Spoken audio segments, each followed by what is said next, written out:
अगर आपने भी बजाज ऑटो का बायबैक सिर्फ इस उम्मीद में लिया है कि अच्छा खासा फायदा मिलेगा तो आज की वीडियो आपके लिए महत्वपूर्ण होने वाली है, क्योंकि कंपनी ने अपना लेटर ऑफ ऑफर जारी कर दिया और इसके साथ ही कई ऐसे सवालों के जवाब भी सामने आ चुके हैं जिनका इंतजार हर निवेशक कर रहा था। और सबसे बड़ा सवाल, क्या वन शेयर स्ट्रेटजी इस बार भी काम करेगी? क्या एक्सेप्टेंस रेशो उम्मीद से बेहतर आ सकता है? और अगर आपने बायबैक के लिए शेयर खरीदे तो अब आगे की रणनीति क्या होना चाहिए? आज की वीडियो में हम बिना किसी अफवाह, बिना किसी अनुमान और बिना किसी सोशल मीडिया की बातों पर भरोसा किए सीधे कंपनी की आधिकारिक दस्तावेज के आधार पर पूरी जानकारी आपके सामने साझा करने वाले हैं। इसलिए वीडियो के आखिर तक जरूर बने रहिएगा, क्योंकि आखिरी हिस्से में मैं आपको वो पॉइंट बताऊंगा जो शायद अभी तक बहुत कम लोगों ने नोटिस किया है। आज का वीडियो शुरू करें उससे पहले अगर अभी तक आपने हमारा चैनल सब्सक्राइब नहीं किया तो जल्दी से चैनल सब्सक्राइब करके बेल आइकन प्रेस कर दीजिएगा। साथ ही साथ वीडियो को लाइक करना मत भूलिएगा और अपने दोस्तों के साथ शेयर जरूर कर दीजिएगा। स्क्रीन पर दिए गए QR कोड को स्कैन करके आप डायरेक्टली हमारे व्हाट्सएप चैनल से जुड़ सकते हैं, जहां पर आपको सभी IPO रिलेटेड डिटेल और फाइनेंशियल अपडेट मिलते रहेंगे। कोई भी वीडियो आपसे हमारा मिस नहीं होगा। तो चलिए शुरू करते हैं। सबसे पहले बात करते हैं इस बायबैक की सबसे महत्वपूर्ण डेट, यानी इस बायबैक की रिकॉर्ड डेट 24 जून 2026 थी।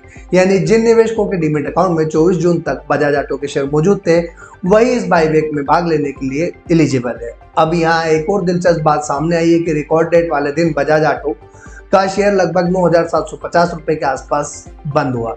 यानी अगर हम बायबैक प्राइस से तुलना करें तो कंपनी बाजार भाव से करीब 23% की प्रीमियम पर अपने शेयर वापस खरीदने की पेशकश कर रही है। यही वजह है कि इस बायबैक को लेकर निवेशकों में इतनी ज्यादा उत्सुकता देखने को मिल रही है। अब बात करते हैं सबसे महत्वपूर्ण कैटेगरी की, यानी स्मॉल शेयर होल्डर कैटेगरी।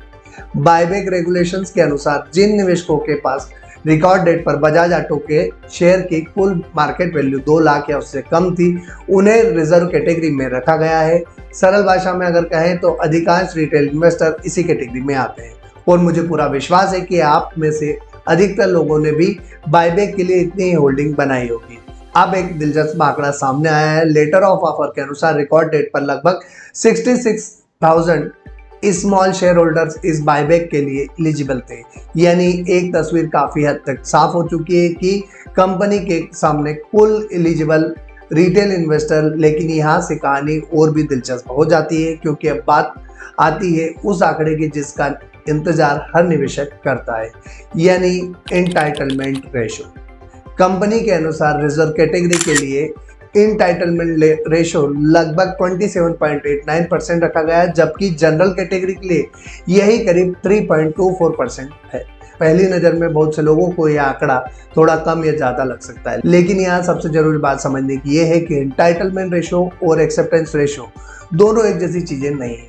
यही वह जगह है जहाँ सबसे ज़्यादा लोग भ्रमित हो जाते हैं। एंटाइटलमेंट रेशो केवल यह बताता है कि अगर सभी एलिजिबल इन्वेस्टर अपने शेयर टेंडर करते हैं तो न्यूनतम आधार पर कितने शेयर स्वीकार किए जा सकते हैं, लेकिन वास्तविक एक्सेप्टेंस रेशो हमेशा इस बात पर निर्भर करता है कि आखिरकार कितने निवेशक वास्तव में बायबैक में हिस्सा लेते हैं। और यहीं से इस बायबैक की सबसे दिलचस्प कहानी शुरू होती है, क्योंकि अगर सभी एलिजिबल इन्वेस्टर हिस्सा नहीं लेते हैं तो एक्सेप्टेंस रेशो एंटाइटलमेंट रेशो से भी बेहतर हो सकता है। अब सवाल यह है कि क्या इस बार भी ऐसा होने की संभावना है, और अगर हाँ तो वन शेयर स्ट्रेटेजी वालों के लिए इसका कितना मतलब निकलता है, यही समझेंगे हम वीडियो के अगले हिस्से में, क्योंकि यहीं से असली खेल शुरू होता है।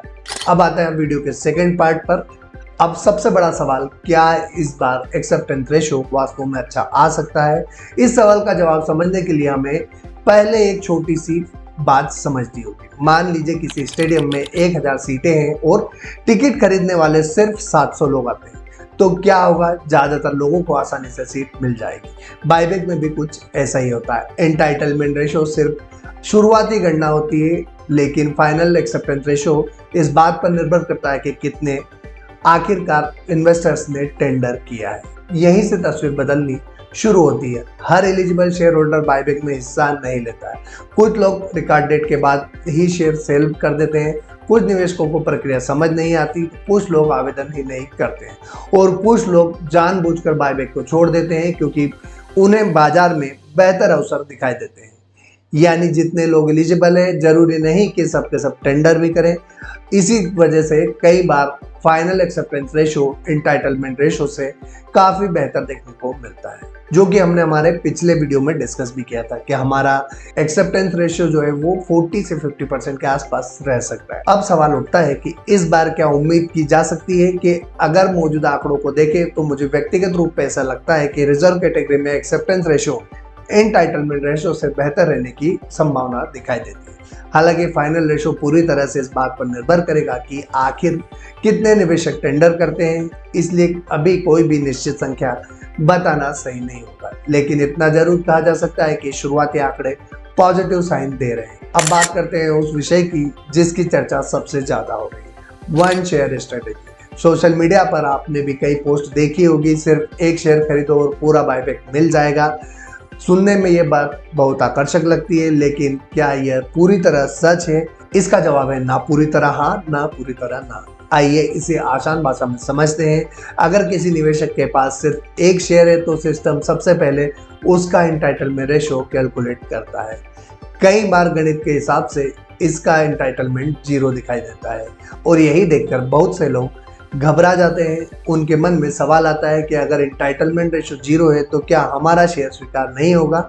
यही सबसे बड़ी गलतफहमी होती है। एंटाइटलमेंट 0 होने का मतलब यह बिल्कुल नहीं है कि आपका शेयर रिजेक्ट हो जाएगा, क्योंकि बायबैक की प्रक्रिया सिर्फ एंटाइटलमेंट पर खत्म नहीं होती है। उसके बाद आता है फाइनल एक्सेप्टेंस। अगर रिजर्व कैटेगरी में अतिरिक्त क्षमता बनती है या टेंडर किए गए शेयर अनुमान से कम होते हैं तो ऐसी स्थिति में वन शेयर होल्डिंग वाले निवेशकों के लिए शेयर भी स्वीकार किए जा सकते हैं। यानी सिर्फ ईमेल में 0 एंटाइटलमेंट देखकर घबराने की जरूरत बिल्कुल नहीं है। अगर आपने बायबैक के उद्देश्य से एक शेयर लिया है तो उसे टेंडर जरूर करें। फाइनल फैसला कंपनी के बेसिस ऑफ एक्सेप्टेंस पर निर्भर करेगा, सिर्फ ईमेल पर नहीं। मेरी राय में अगर आपने एक शेयर खरीदा है तो टेंडर जरूर कीजिएगा, लेकिन यह मानकर मत चलिए कि एक्सेप्टेंस 100% निश्चित है, क्योंकि इन्वेस्टिंग में संभावना होती, गारंटी किसी चीज की नहीं होती। और यही बात हर निवेशक को हमेशा ध्यान रखना चाहिए। अब यहाँ एक और दिलचस्प पहलू सामने आता है। मान लीजिए एक्सेप्टेंस रेशो उम्मीद से बेहतर आता है तो इसका असर सिर्फ बायबैक तक सीमित नहीं रहता, बल्कि कई बार इसका असर शेयर की कीमत पर भी दिखाई देता है।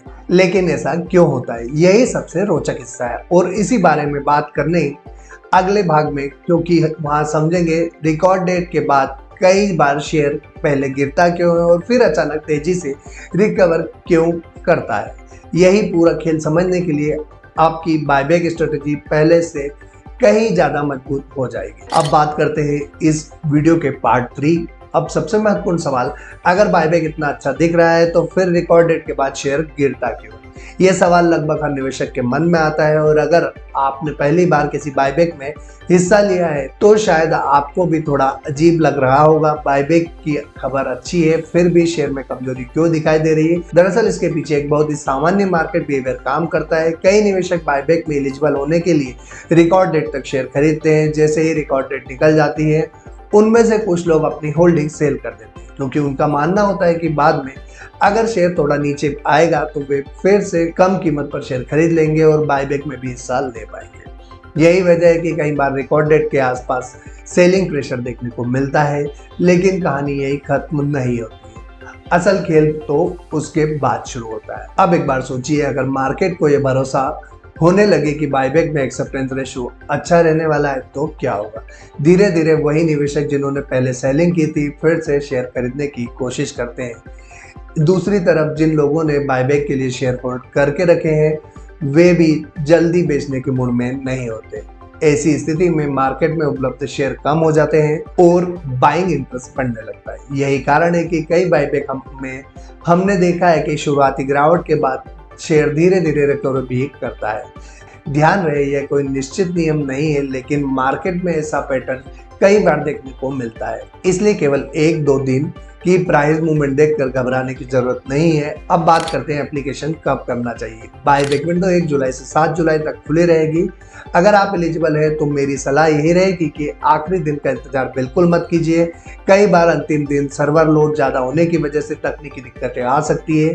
अगर किसी कारण से आपका टेंडर समय पर सबमिट नहीं हो पाया तो फिर पूरा मौका हाथ से निकल सकता है। इसलिए जितनी जल्दी हो सके अपना एप्लीकेशन पूरी कर दीजिएगा। इसके बाद आगे क्या होगा, बायबैक विंडो बंद होने के बाद रजिस्ट्रार सभी एप्लीकेशन की वेरिफिकेशन करेगा, फिर बेसिस ऑफ एक्सेप्टेंस रेशियो तैयार होगा और उसके बाद जिन शेयर्स को कंपनी स्वीकार करेगी उनका भुगतान आपके बैंक खाते में भेज दिया जाएगा। जो शेयर एक्सेप्ट नहीं होंगे वे वापस आपके डीमेट अकाउंट में आ जाएंगी, यानी पूरी प्रक्रिया पूरी होने में कुछ दिन का समय लगेगा।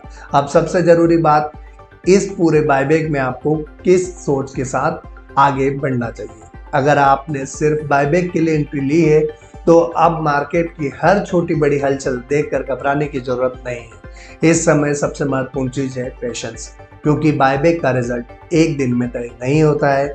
कई लोग हर घंटे शेयर प्राइस देखकर परेशान होने लगते हैं, लेकिन याद रखिए बायबैक में असली फैसला शेयर प्राइस नहीं फाइनल एक्सेप्टेंस करता है। अगर एक्सेप्टेंस आपकी उम्मीद के अनुसार आता है तो पूरी तस्वीर बदल सकती है, और अगर थोड़ा कम भी आता है तब भी फैसला सोच समझ कर लेना चाहिए, घबराना नहीं चाहिए। अब मैं आपको अपनी पर्सनल अप्रोच बताता हूँ। अगर मैं किसी बायबैक में सिर्फ शॉर्ट टर्म अपॉर्चुनिटी के लिए हिस्सा लेता हूँ तो शुरुआत से ही अपना रिस्क और टारगेट दोनों तय करके रखता हूँ। मैं मार्केट से गारंटी की उम्मीद कभी नहीं रखता, बल्कि प्रोबेबिलिटी के आधार पर फैसला लेता हूँ।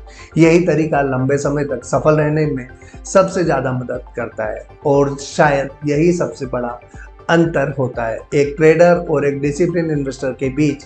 तो इस बायबैक को भी उसी नज़रिए से देखिए, फैक्ट्स को समझिए, डॉक्यूमेंट को पढ़िए, अपनी स्ट्रेटेजी खुद बनाइए, और किसी भी सोशल मीडिया पोस्ट या व्हाट्सएप फॉरवर्ड के आधार पर फैसला मत लीजिए। अगर आपने इस बायबैक में हिस्सा लिया है तो कमेंट करके जरूर बताइए आपके पास कितने शेयर है और आपकी एवरेज बाइंग प्राइस क्या है। साथ ही आपके हिसाब से फाइनल एक्सेप्टेंस रेशियो कितना हो सकता है। मैं आपकी लगभग सभी कमेंट पढ़ता हूं और समय मिलने पर उनका जवाब देने की पूरी कोशिश करता हूं।